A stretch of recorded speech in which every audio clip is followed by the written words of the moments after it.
Hi guys, जय शिवराय. सकाळपासून परीचं एक सुरू होतं, मम्मा देवबाप्पाकडे जाऊया. मग आम्ही ठरवलं आजचा दिवस देवदर्शनासाठी काढूया. पण दिवसाची सुरुवात झाली ती आमच्या पार्लरवालीकडूनच. परीने कुठंतरी पार्लरमध्ये चेहऱ्याचा मसाज करताना पाहिलं होतं. मग काय तिने लगेच ग्लासमध्ये पाणी आणलं, पप्पाचा चेहरा मसाज करायला सुरुवात केली आणि शेवटी पप्पांवरही थोडं तिनं पाणी सांडलं होतं. लहान मुलांच्या कल्पनाशक्तीला काहीच तोड नाही.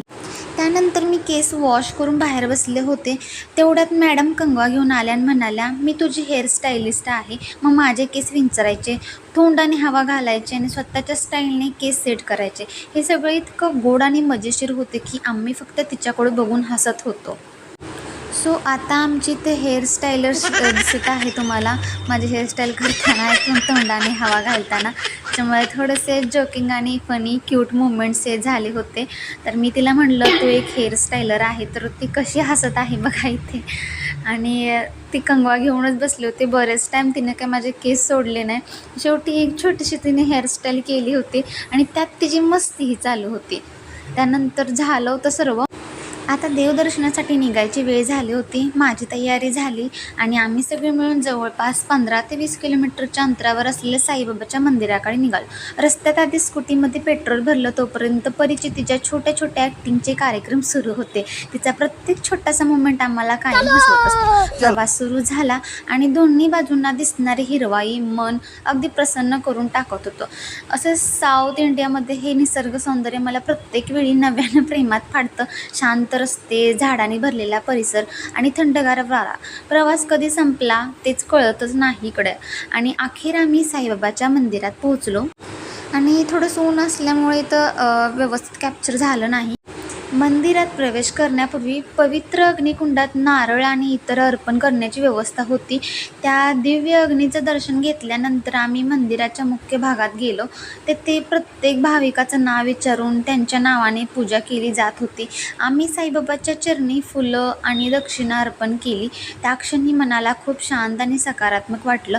अशा ठिकाणी गेले की मनातील सगळा थकवा जणू कुठेतरी नाहीसा होतो. मंदिराच्या परिसरात साईबाबांची अनेक छोटी छोटी मंदिरं होती.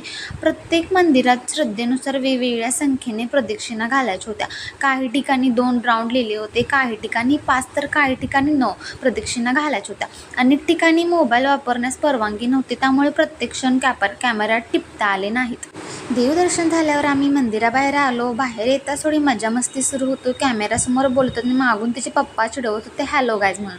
छोटे छोटे क्षणच आपल्याला आठवणी अजून सुंदर बनवतात. आता परतीचा प्रवास सुरू झाला. संध्याकाळचं वातावरण तर आणखी सुंदर होतं. मावळता सूर्य, हिरवाई आणि गारगार वारा. थोडंसं पुढे जाऊन आम्ही पाणीपुरी, मसालापुरी खायला थांबलो. इथल्या पुऱ्या आपल्या महाराष्ट्रात मिळणाऱ्या पुऱ्यांपेक्षा खूप मोठ्या असतात आणि मसालापुरीची ही चव वेगळीच असते. नवीन ठिकाणचं खाणं ट्राय करायला नेहमीच मजा येते. तेवढ्यात परीची नजर जांभळं विकणाऱ्या एका अक्कांकडे गेली होती. तिला जांभळं खायची खूप इच्छा होती. आम्ही तिला 5 रुपये घेऊन जायला सांगितलं, पण ती इतकी लाजत होती की पुढेच जाईना. पण तिच्या पप्पा तिच्यासोबत गेले. गंमत म्हणजे त्या अक्कांनी पैसेच घेतले नाहीत. परी आनंदाने धावत आली, म्हणाली मम्मा त्यांनी पैसेच घेतले नाहीत. नंतर मात्र आम्ही पुन्हा त्यांच्याकडून जांभळं घेतली. जसं आपण इकडे महाराष्ट्रामध्ये ताई किंवा काकू असं बोलतो ना, तसं तिकडं अक्का, अम्मा असं बोललं जातं. त्याच्यानंतर ती जांभळं घेऊन शेवटी आली आहे. त्यानंतर रस्त्यात आम्ही चहा घेतला, पण रेकॉर्ड करायचं राहिलं. आणि मग आली आमच्या परीची सर्वात आवडती गोष्ट आईस्क्रीम. तिच्या चेहऱ्यावरचा आनंद, तिचं छोटंसं नाचणं आणि तिचं हसणं पाहून आमचाही पूर्ण दिवस सार्थकी लागल्यासारखा वाटला. शेवटी आम्ही स्कूटरवर बसलो आणि घरी निघालो. खरं सांगायचं तर त्या संध्याकाळचं वातावरण इतकं सुंदर होती की घरी परतावंसंच वाटत नव्हतं. पण प्रत्येक प्रवासाचा शेवट असतोच. आजचा हा छोटासा व्लॉग कसा वाटला कमेंट बॉक्समध्ये नक्की सांगा.